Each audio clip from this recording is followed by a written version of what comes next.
제가 생각하기에는 자본주의가 한계에 달한 거죠.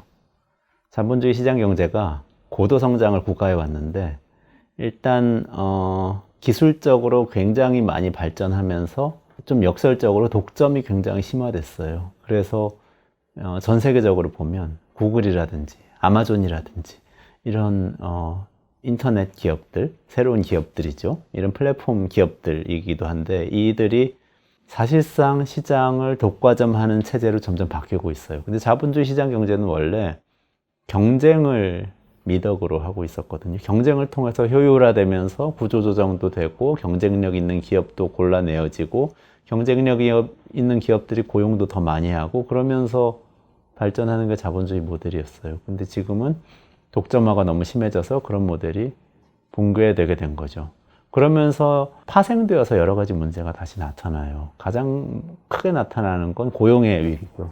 과거에는 굉장히 많은 생산자들이 나눠져서 기술적인 한계 때문이기도 했지만 굉장히 많은 사람들을 고용해서 생산을 하면서 이 체제를 유지했어요. 고용을 하면 고용된 노동자들이 임금을 받아서 그 임금을 소비를 하면서 그 기업에서 생산된 물건이 또 다시 노동자들에게 판매가 되고 그러면서 기업은 또 수익을 올려서 그 수익을 다시 재투자해서 더 많은 고용을 일으키고 이런 방식으로 눈덩이가 굴러가듯이 성장을 해오던 것이 자본주의 경제 성장 모델이었는데 자동화가 굉장히 빨라지고 예전처럼 사람들이 다 모여서 일하지 않고 떨어져서 일을 해도 되고 이렇게 변화하면서 고용이 굉장히 불안정해지기 시작한 거죠. 고용이 불안정해지니까 이 원래 모델이 깨지는 거예요. 고용이 안정돼 있어야 사람들이 안정된 고용이 있기 때문에 안정된 소득 흐름이 생기겠구나 이렇게 예측을 하고 그 돈을 소비를 하고 그 소비가 있어야 기업이 또 판매를 해서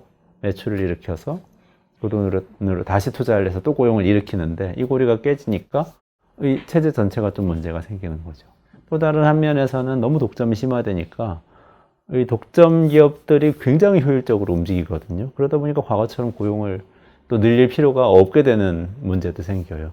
그리고 또 마지막으로는 기술적으로 과거에는 공장으로 출근시켜서 공장에서 기계와 함께 노동자들이 같이 일하도록 만들어줬어야 하는 시스템이었던 것이 지금은 누구도 출근할 필요가 없어요. 누구도 사실은 사무실이나 공장에 나오게 하지 않아도 같이 일할 수가 있거든요.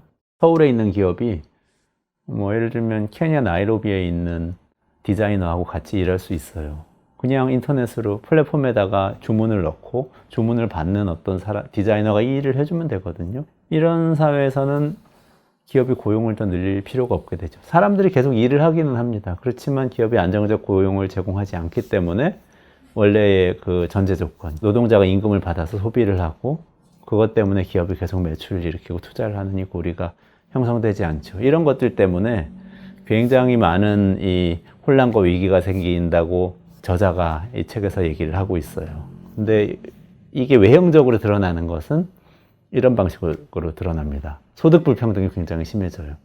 그리고 같은 선진국 안에서도 과거에는 이제 소득 불평등이라고 하면 선진국과 개발도상국 사이의 경제적 격차 때문에 벌어지는 소득 불평등이 주류였는데 그게 한 20년 전까지만 해도 그랬죠. 근데 지금은 그게 아니고 예를 들면 미국 같은 사회에서도 굉장히 큰 불평등이 일어나고 그것 때문에 본인들이 이제 더 경제적으로 어려워지고 있다고 생각하는 계층이 굉장히 급진적인 정치적 선택을 하는 일이 벌어집니다. 급진적이라고 할 때 이게 다 양쪽으로 다 급진적인 게 나타나요.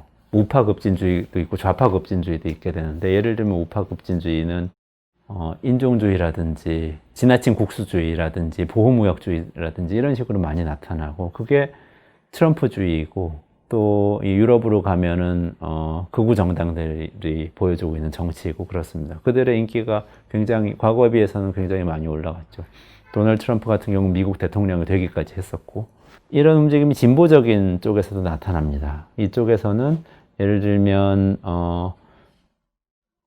보편적 기본소득제 주장하는 분들이 계세요. 이분들은 고용이 예전처럼 일어나고 있지 않기 때문에 국가가 모든 사람에게 조건 없이 소득을 지급해야 한다. 그러면서 이 체제를 유지해야 된다. 이렇게 주장하기도 하죠. 또 예를 들면 미국에서는 버니 샌더스 같은 사람들이 민주적 사회주의라는 주의를 들고 나와서 대통령 선거에서 굉장히 선전하기도 했었죠. 그 민주적 사회주의를 이 책에서 다루고 있는데요. 민주적 사회주의는 아주 간단하게 요약하자면 시장이 굉장히 많이 실패하고 있고 불평등을 낳고 있다. 시장에서 공정하게 경쟁하고 자유롭게 경쟁하자고 했던 과거의 자본주의 질서가 지금의 불평등과 독점을 낳았기 때문에 그 실패를 인정하자. 그리고 시장에서 자유롭게 경쟁하는 것이 아니고 이제는 국가가 적절하게 개입해서 시장이 실패한 곳에서 계획을 세워서 효율적으로 운영될 수 있도록 만들어줘야 된다. 아주 단순하게 얘기하면 이런 주장을 펼치고 있습니다. 그리고 국가가 굉장히 강력한 복지 시스템으로 사람들의 이 생계가 불안해지지 않도록 지지 지원해줘야 된다. 이런 이야기도 같이 하고 있죠.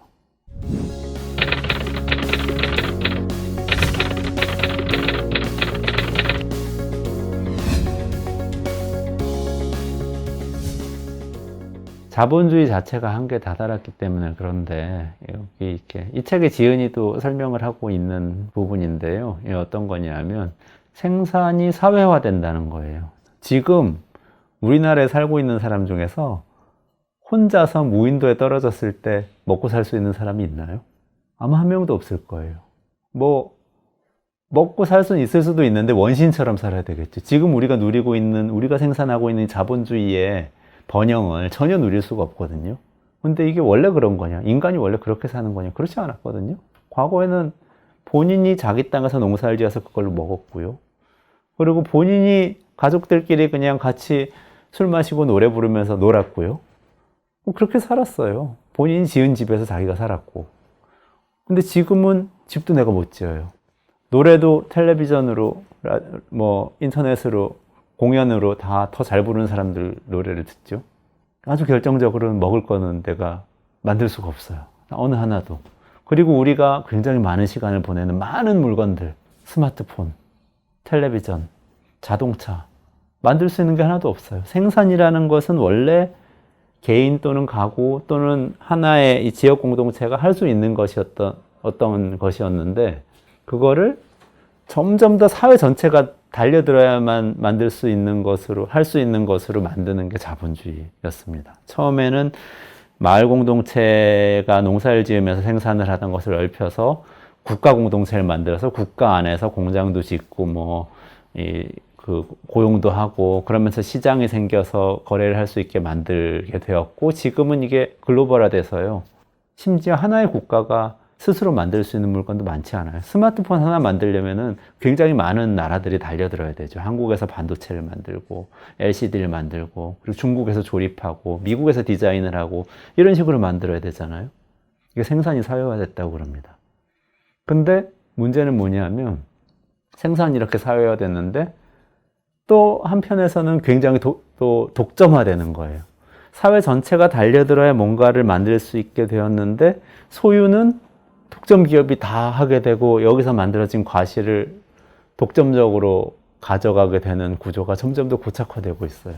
예전에 토마 피케티가 21세기 자본이라는 책에서 이런 구조를 굉장히 세습자본주의라고 표현을 하기도 했는데, 이제는 뭔가 그게 더 심화돼서 글로벌하게 보면은, 예를 들면 지금 이 코로나 시국 아래에서도 최근에 조사한 걸 보면은 테크 기업의 주식을 갖고 있는 사람들의 경우에는 재산이 엄청나게 많이 늘었다는 그런 조사 결과가 나옵니다. 그런 것처럼 자산을 가지고 있는 사람, 기업을 소유한 사람, 그리고 독점 기업 그 자체가 갖고 있는 부는 점점점 늘어나는 문제가 생깁니다. 그러면 생산은 사회화되고 모든 사회가 다 달려들어야 할 수 있는 것이 되었는데, 소유는 독점화되니까 이 사회에서 균열이 일어납니다. 분배가 되지 않으니까 소비가 일어나지 않고 자본주의 자체가 뒤뚱뒤뚱 흔들리게 되는 거죠. 그래서 자본주의 자체에 한계가 있다고 사실 이 책의 저자는 얘기를 하고 있고요.